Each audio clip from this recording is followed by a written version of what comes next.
छोड़ दीजिए। नहीं, अभी थी ना, लाइव मैं थी। समझ गया, मैं सब। हाँ, थी हमने कर लिया, सबने कर लिया। और हम बात करेंगे अगले 1 2 दिन 3 दिन, जितना भी समय लगता है इसको बहुत गहराई में समझने के लिए कि वशिष्ठ मुनि क्यों बोल रहे हैं। और ये बात इतनी साधारण होती तो बात बोल के 1 बार 2 बार में छोड़ देना चाहिए था। याद है मैंने ये शेयर किया था कि एक बार कोई भी इच्छा क्या है, तरंग है। और एक बार अगर उस तरंग को हमने जन्म दिया तो उसकी पूर्ति होनी चाहिए। ये याद है, बात किया था हमने। हाँ ना, कुछ तो सर हिले ना। जी। हाँ, याद है ना। तो हमारी आत्मा इच्छा नहीं जानती है, वो केवल तरंगों को पहचानती है।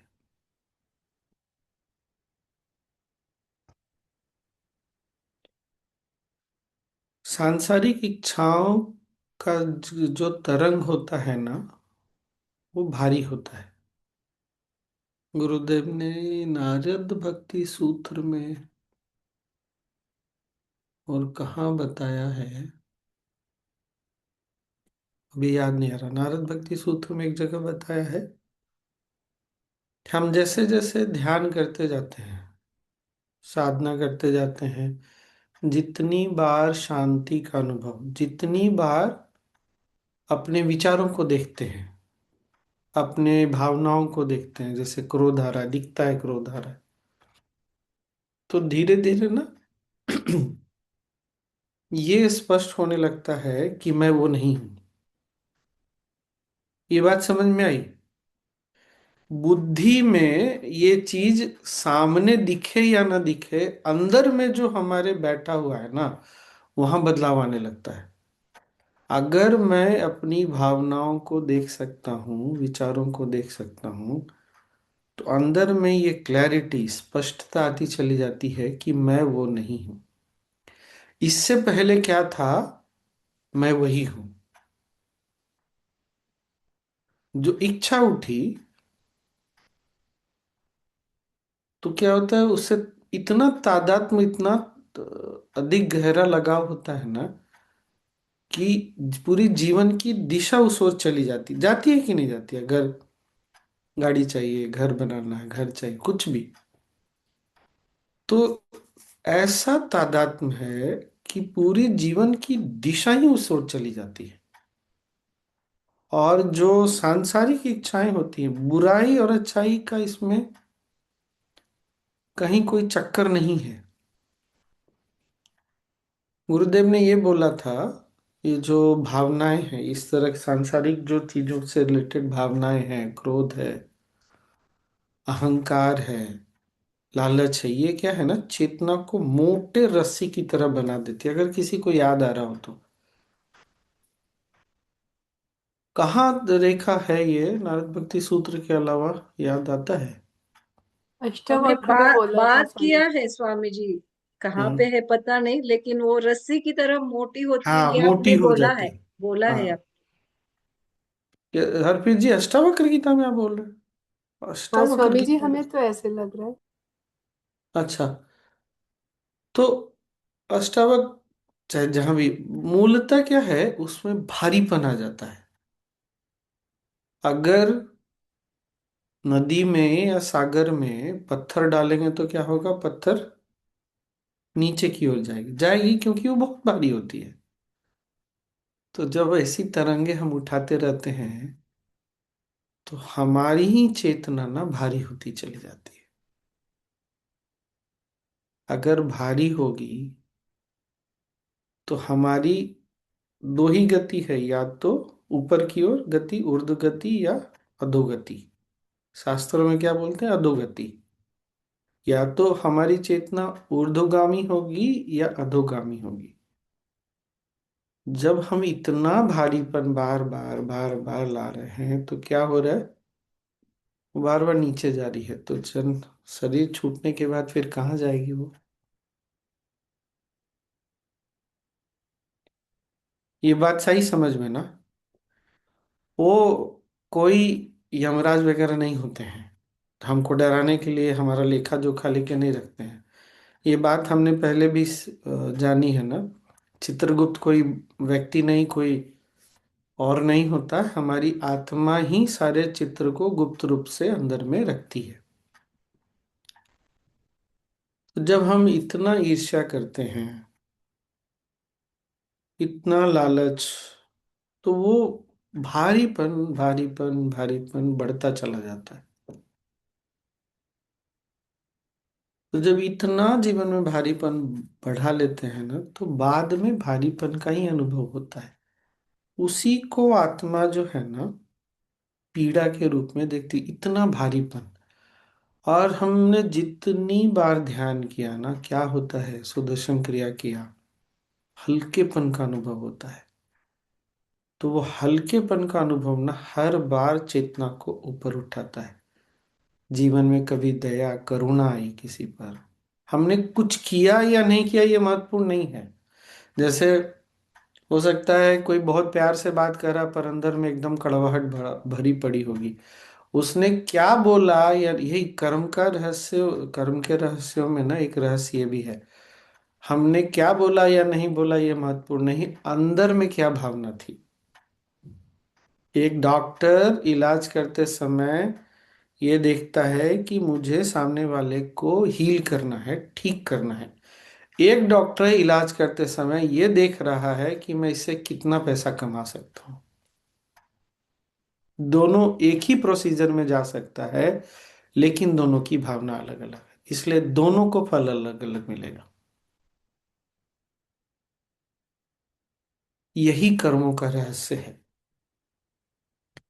हमने जितनी बार अपने आप को देखा है कि हम विचार नहीं है, हम शरीर नहीं है, हम भावनाएं भी नहीं है, पंचकोश ध्यान या कोई भी ध्यान जो हम करते हैं, जितनी बार देखा है हम शांति हैं। कभी हमने प्रेम का अनुभव किया है, कभी हमने करुणा का अनुभव किया है। हम कुछ कर पाए या नहीं कर पाए, लेकिन हमने उस करुणा को अनुभव किया है। ये सारी भावनाएं, फिर वही है, कुछ अच्छी भावनाएं नहीं है, कुछ खराब भावनाएं नहीं है। कुछ भावनाएं बहुत जड़ प्रवृत्ति की होती हैं, इनर्ट होती है, उसमें उनमें भारीपन होता है। जैसे कोई भी व्यक्ति क्रोध करके, ईर्ष्या करके अच्छा नहीं महसूस करता है कि नहीं है। हमने भी जितनी बार क्रोध किया है, सर भारी लगता है। ईर्ष्या के बाद, जलन के बाद मन भारी। तो भारीपन का मतलब क्या, नीचे की ओर जाना, गति नीचे की ओर जाएगी। और जितनी बार हमने आनंद का, प्रेम का या शांति का अनुभव किया, कितना हल्का लगता है। और जब शरीर छूटती है ना, तो इन दोनों में जो ज्यादा भारी होगा ना, फिर गति उधर की ओर जाती है। कोई सजा देने नहीं आता, कोई यमदूत नहीं है। पर जब वो ऊर्जा हमारे सामने आती है ना, शरीर तो छूटने के पहले गुरुदेव ने बोला ना, दो कृष्ण आते हैं। वो दिखा देते हैं कि तुम्हारे होने से कितने लोगों को सुख की, आनंद की, शांति, ये सब अनुभव हुआ, और कितने लोगों को कष्ट हुआ। उस समय आत्मा ना, जो हमने, हमारे कारण जो भावनाएं उत्पन्न हुई, उस सब को अनुभव करती है। अब कोई उसके पास शरीर नहीं होता, और वो छुपा नहीं सकता किसी चीज को। अब अभी क्या है, सामने में मुस्कुराते हैं, पीछे में कुड़कुड़ाहट रहता है कि इसको तो अभी ठोक ही देना चाहिए। वो उस समय ना सामने का मुखौटा हट जाता है।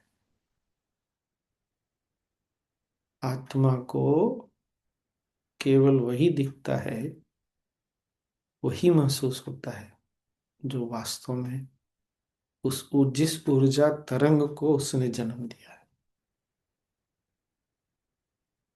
यही भारीपन है, यही हल्का, यही बंधन है, यही मुक्ति है। इसलिए हम साधना नहीं छोड़ सकते। सेवा करके जब हमारे कारण किसी को सुख की, आनंद की, शांति की अनुभूति होती है, तो ना आत्मा को बहुत शांति मिलती है, बहुत सुकून मिलता है। शरीर यही नहीं भी कर्मों का सिद्धांत है ना स्वामी जी। यही कर्मों का सिद्धांत है। बार बार वशिष्ठ मुनि क्यों बोल रहे हैं कि शरीर से आसक्ति, ऐसा क्या इच्छाओं में और ऐसा क्या है आशा रखने में, इच्छा रखने में, शरीर से आसक्ति का मतलब यही है। ये क्या एक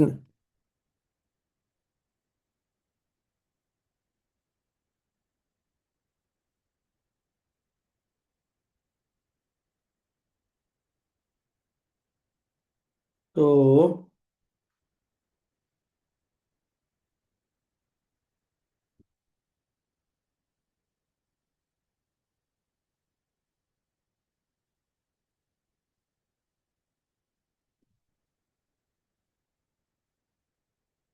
बहुत सोचा, कुछ समझ में भी आया जिस दिन क्यों ऐसा होता है, सेवा वगैरह करके आते हैं। क्यों गुरुदेव ने बोला है सेवा से मेरिट होता है, मेरिट से ध्यान लगता है। क्यों गुरुदेव के पास बैठते हैं तो ध्यान अच्छा लगता है, या गुरुदेव क्यों, क्योंकि वही है जहाँ हल्कापन है, वहाँ हल्का महसूस होगा। हॉस्पिटल में जाके भारीपन क्यों लगता है, वहाँ दुख है, पीड़ा है, जीवन को लेके वो अनिश्चितता है। कितनी सारी पीड़ाएं लोगों के मन में होती है, परिवार वालों के मन में अनिश्चितता है, भविष्य को लेके आशंका है, बहुत सारी चीजें होती है ना। तो पूरा माहौल ही भारी हो जाता है। इसीलिए सत्संग भी जितना हो सके ना नहीं छोड़िए। गाते हैं, गाते गाते गाते वो जो तरंगे उठती जाती वो इतनी हल्की होती है ना कि वो हमको हल्का कर देती है। ऐसा क्यों होता है कि सत्संग में धीरे धीरे स्वतः ना झूमने वाली स्थिति बनती बनती है कि नहीं बनती है। झूमने वाली, नाचना भी बहुत सहज होता है।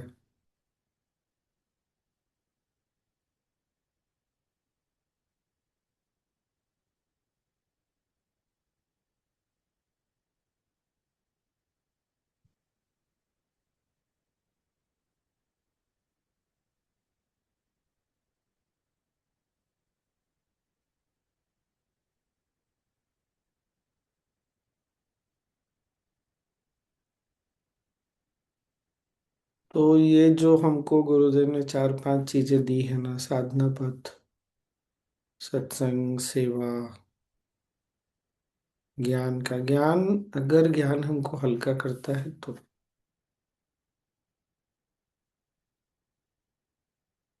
हम लोगों को कितना उल्लू बनाते हैं वो महत्वपूर्ण नहीं है।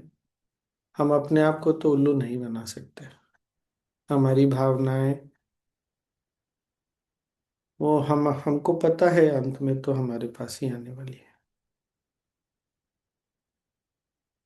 दूसरों की गलतियों को अगर पकड़ते हैं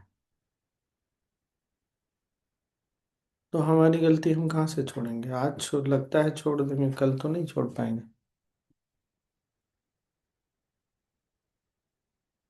इसीलिए वशिष्ठ मुनि ना बार बार बोल रहे हैं शरीर का बंधन, शरीर का बंधन। आसक्ति, शरीर की सच्चाइयों को हमने इतना सच मान लिया है। इच्छाओं के आने में कोई बुराई नहीं है, लेकिन इच्छाओं को छोड़ने की क्षमता भी होनी चाहिए। छोड़ने की क्षमता मतलब शांति से हम रह सकते हैं उसके बिना भी, उस इच्छा की पूर्ति न हो तब भी। ध्यान में अगर विचार दिखते हैं, बेचैनी दिखता है, ठीक तो है, पता तो चलता है कि मैं वो नहीं हूँ। ये अनुभव बार बार बार बार वही पुनः पुनः पुनः, फिर वो निश्चिंत होने लगता है अंदर जो है ना कि हम, मैं विचार नहीं हूँ, मैं भावना नहीं हूँ, शरीर का सत्य भी मैं नहीं। तब जिंदगी ना केवल ऊपर ही ऊपर की ओर, शरीर छोड़ने के बाद भी ऊर्ध्वगति अधोगति नहीं होती।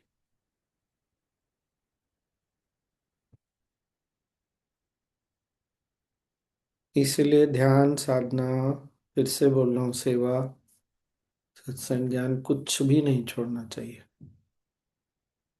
बिल्कुल नहीं। और सेवा में भी जाते हैं ना तो फिर वो हमारा नाम होगा, हमारा नाम नहीं लिया, फिर वही गड़बड़। क्या हो गया? इच्छा। ध्यान किस लिए कर रहे हैं? इच्छा है शांति की। कोई गलत बात नहीं, कोई बहुत शांत है तो शांति इच्छा, शांति की इच्छा उसकी ठीक है, पर क्या हमने शांति का अनुभव नहीं किया है? हमने सुख का अनुभव नहीं किया, हमको नहीं पता है कि ये सब तो होता ही है। इसीलिए मैं बार बार बोल रहा हूं, अब समय है हम लोग अपने अनुभवों के कारण साधना में ना आगे बढ़े ना पीछे हटे।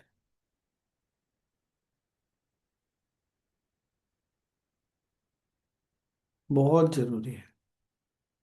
अगर ये अभी भी चालू रहेगा ना तो फिर हम फिर से इच्छाओं के लोभ में आ गए, लोभ में आ गए, ये बात पकड़ में आई ना। तो लोभ फिर क्या है? भारीपन है। ध्यान अगर बहुत अच्छा लगा हमारे अनुसार तो मन प्रसन्न, नहीं लगा तो मन दुखी, दुखी तो क्या, फिर भारीपन। चार लोगों ने अच्छा बोल दिया तो मन हल्का हो गया, अच्छा हो गया। चार लोगों ने कुछ नहीं अच्छा बोला तो मन भारी हो गया, कुछ उल्टा पलटा बोल दिया तो मन भारी हो गया। मन भारी हो गया जहां भी, जिस कारण से भी मन भारी होता है। अच्छा, एकदम से तो नहीं ये सब बदलने वाला, पता नहीं कितने जन्मों से ये आदत सब पड़ी हुई है, लेकिन पता तो चल रहा है कि इस कारण से मन भारी होता है। बच के रहना है फिर, प्रार्थना करके निकालना है। चंदन घिस घिस के, घिसने वाली प्रक्रिया जो है पद्म साधना, प्राणायाम घिस घिस के निकाल देना। क्यों? सोचिए ना, वज्रासन में बैठते हैं, पैर में दर्द होता है, लेकिन फिर भी करते हैं। जीवन में इतना तूफान चल रहा है फिर भी साधना में बैठ जाते हैं। क्या होता है? सारे तूफान से अपने आप को अलग करते हैं, शरीर से अलग करते हैं, प्राण को कंट्रोल करके फिर प्राण से भी परे जाते हैं। जितनी बार इस तरह से होगा उतनी बार उतरेंगे हल्केपन की। अभी नाड़ी देखिए कौन सा चल रहा है।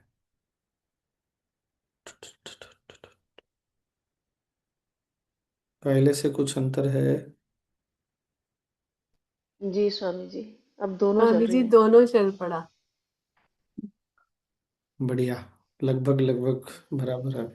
तो याद रखना, हाँ, ये वाला टेक्निक जो है, ये जब सारा कुछ कर लिए, मान लीजिए आप परम पद्म साधना कर रहे हैं तो पद्म साधना के आसन के ठीक पहले ये टेक्निक करके फिर आसन शुरू करिए। एनीवे नाड़ी शोधन भी बाद में करेंगे ही। फिर देखिए तो ध्यान की कैसी गति होती है आपकी। स्वामी जी कौन सा ठीक। टेक्निक? और जो लोग लेट आए उनको तो पूछना ही पड़ेगा। Good good. जो पहले आए, आज हम रिकॉर्डिंग करना भूल गए तो फिर कल फिर नहीं पता स्वामी जी, हम लेट नहीं आए, हम गुरुजी के पास थे, वहां जी, से आए। ऐसा है। हम भी गुरु जी हाँ। के पास ही थे जब गुरुदिन में समाप्त था, तभी हमने शुरू किया। तो ठीक है, कल फिर बताता हूँ। हाँ, फिर कल हम प्रैक्टिस भी कर लेंगे और प्रैक्टिस करके ध्यान भी कर लेंगे। और वो ओम का जो ऐसा बोला ना, एकदम कोई रश नहीं जिंदगी में। जैसे पूरा दुनिया का समय हमारे पास है, अपने आराम से बैठ के करेंगे। और ये भी नहीं कि एक सांस लिया ओम बोला, फिर दूसरा सांस लिया ओम बोला, कोई फर्क नहीं है। एक दो सांस का गैप भी छोड़ देंगे तो क्या हो जाएगा? आराम से एकदम। आज हम यही अब किए स्वामी जी। स्वामी सांस जी। ओम बोलने के लिए सांस भरना है, वो चीज छोड़ दिए। एकदम सिंपली अपना सांस 1 2 3 लिए, उसके बाद फिर से। ऐसा रहा ठीक रहा। बढ़िया बढ़िया एकदम। कोई जल्दीबाजी नहीं है। ईश्वर हमारे अपने हैं, दुनिया भी हमारी अपनी है। क्या राजू मामा? आज का चिंतन स्वामी जी। कैसा बना? आज का चिंतन एक मिनट, राजू मामा कुछ बोल क्या? आज का आपका जो चिंतन है स्वामी जी, हाँ। बहुत बहुत ही निचोड़ था।